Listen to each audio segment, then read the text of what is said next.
ডিগবৈৰ এজন ব্যৱসায়ী, তেওঁ ইটা ভাটা আছে মাৰ্ঘেৰিটাৰ উলুক অঞ্চলত।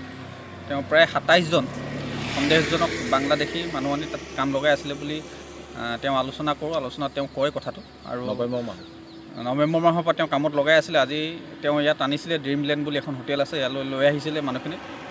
তাৰপিছত আমি তেওঁৰ লগত আলোচনাত তেওঁ মানুহখিনি পঠিয়াই দিবলৈ বাধ্য হয়। আৰু ইতিমধ্যে ইয়াৰ পৰা ২৭জন বাংলাদেশী আমি ডিগবৈ অঞ্চলৰ পৰা খেদি পঠিয়াইছোঁ। আৰু তেওঁলোক ইতিমধ্যে ৰিচান নামৰ ছুপাৰখনত উঠাই পঠিয়াই দিয়া হৈছে তেওঁলোক।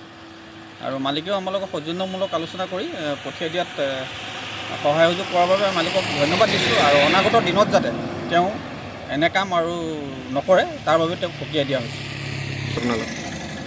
ইটা ভাটা বুলি নহয়, ইয়াত যিসমূহ নতুন বিল্ডিং বনি আছে, নতুন যিবিলাক ইয়াত আমাৰ অঞ্চলত টাৰ্মিনেলকে ধৰি যিবিলাক অঞ্চলত নতুন কাম চলি আছে, ইয়াত বহু সন্দেহজনক লোকৰ পিৰপিৰণি ইতিমধ্যে আমাৰ চকুত পৰিছে। আৰু আমি সকলোকে সকীয়াই দিছোঁ যাতে অতি সোনকালে তেওঁলোকে ইয়াৰ পৰা পঠিয়াই দি ব্যৱস্থা কৰক, নহ'লে আমি নিজে ব্যৱস্থা ল'বলৈ বাধ্য হ'ম।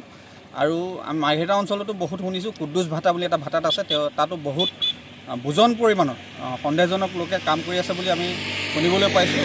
অতি শীঘ্ৰে তাতো আমি এক ছাজেণ্ট ভিজিট কৰিম। আৰু যদি তেতিয়া তাত পোৱা হয়, লগে লগে আমি মালিকৰ লগত কি সৌজন্যমূলক আলোচনা হয় নে কি আলোচনা হয়, সেইটো তাত যোৱাৰ পিছতে আমি জানিবলৈ পাৰিম। আৰু যিমান থাকে আমি সকলোকে ইয়াৰ পৰা খেদি পঠিয়াম, মাৰ্ঘেৰিটাই হওক, ডিগবৈ হওক, জৰহতে নহয়।